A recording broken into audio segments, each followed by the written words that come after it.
Welcome back. Thank you to all our past winners for sharing their experiences with us. My name is Lulu and her name is Ayo, by the way. Yes, my name is still Ayo, and I think it's time for us to move on to the next segment. We've had a lot of interesting time unveiling our nominees so far, and it's time to move on to unveiling the next set of nominees. I'm excited to be introducing the next person who will do this, as she is a past winner. Indeed, she's the immediate winner in the category of the arts and culture. It's my pleasure to introduce to you Ayobami Adebayo. Hi, Ayobami. Hello, thanks for having me. Thank you very much for coming. Well, today, Ayobami, we know that with the Future Awards, we talk about young people and their impact. Do you think that young people are really changing the narrative? I really think so.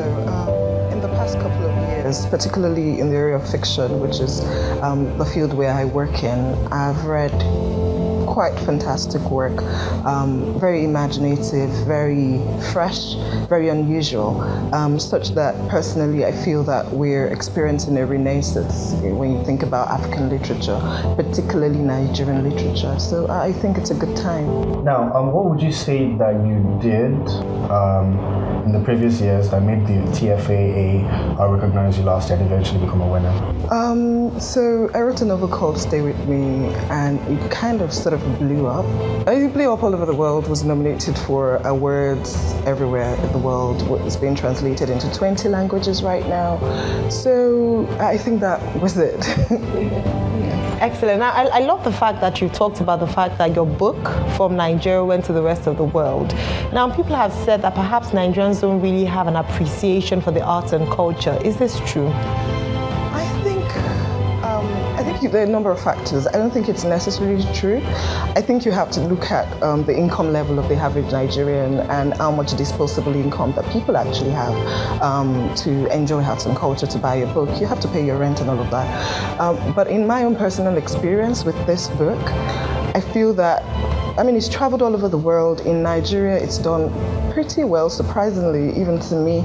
And everywhere I've gone in the world, from Helsinki to New York, there's always a Nigerian in the audience. I was somewhere in Boston. There was someone who just came and said, I'm the head of the Yoruba Association in Boston. I'm like, yeah, well, thank you, sir. So that hasn't been my experience. I think Nigerians are very, very supportive when they see one of their own doing something impressive. Now remember to join the conversation on the hashtag TFAA 2018 and also hashtag Nigeria's New Tribe. Ayobami, please do us the honor of unveiling our next set of nominees. The nominees for the Future Awards Africa Prize in Public Service are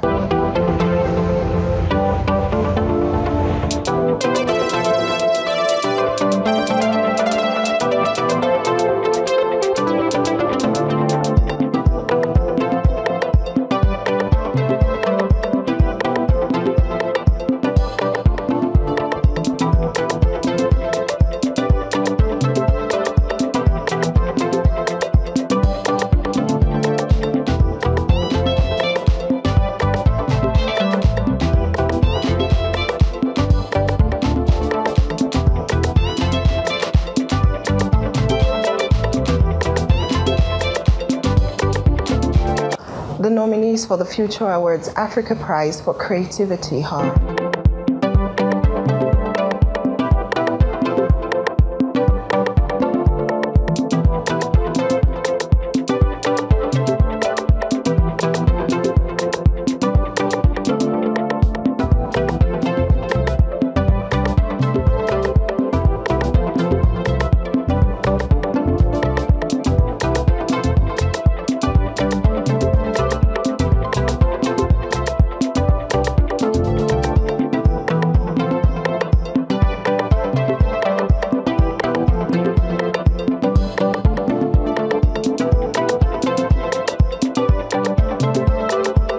the nominees for the Future Awards Africa Prize for Comedy are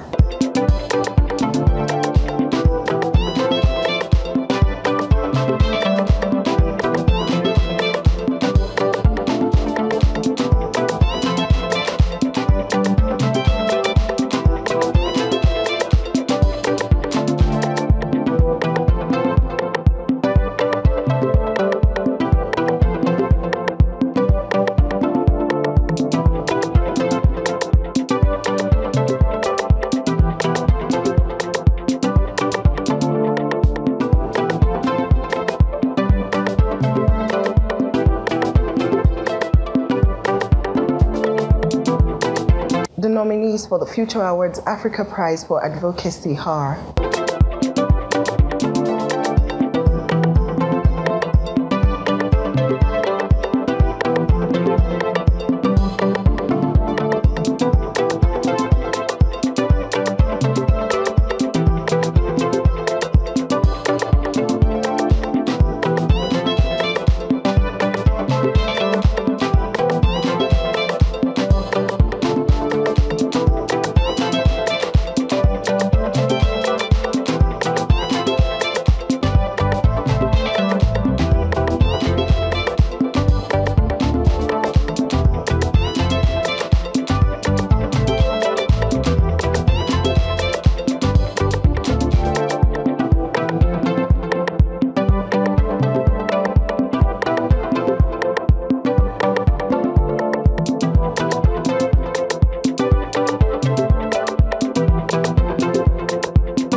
Now this year, the awards are supported by GT Bank and also refreshed by H2O. Hello, Olumide. Welcome. Thank you very much. Thank you. All right, so the first thing would ask, people are expectant. We cannot wait. Over the years, you've produced a fantastic show. So what should Nigerians expect at this year's awards?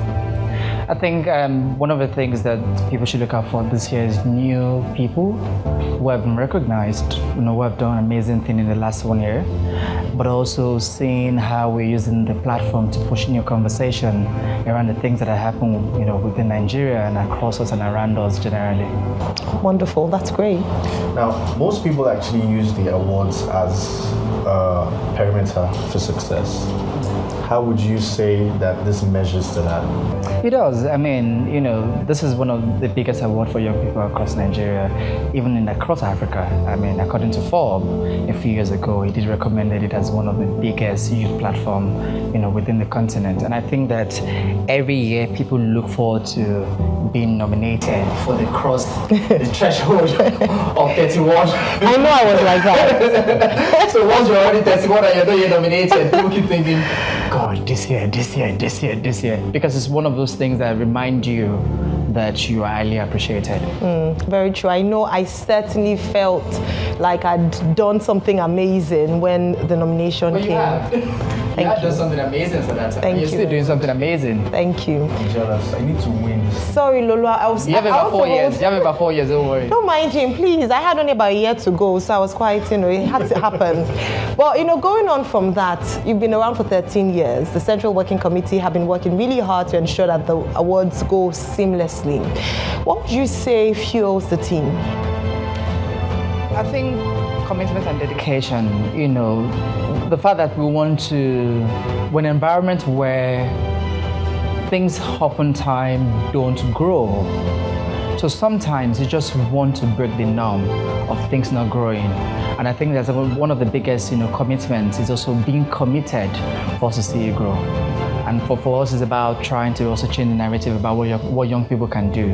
I mean, don't forget when they started, Chudi and Debola were literally really, and I mean, they're still young, but they're really still young.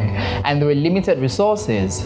And to have them brought us so far, just 13 years, it's amazing. I think the only thing that could have explained that is commitment, dedication, but also trying to change the narrative around young people.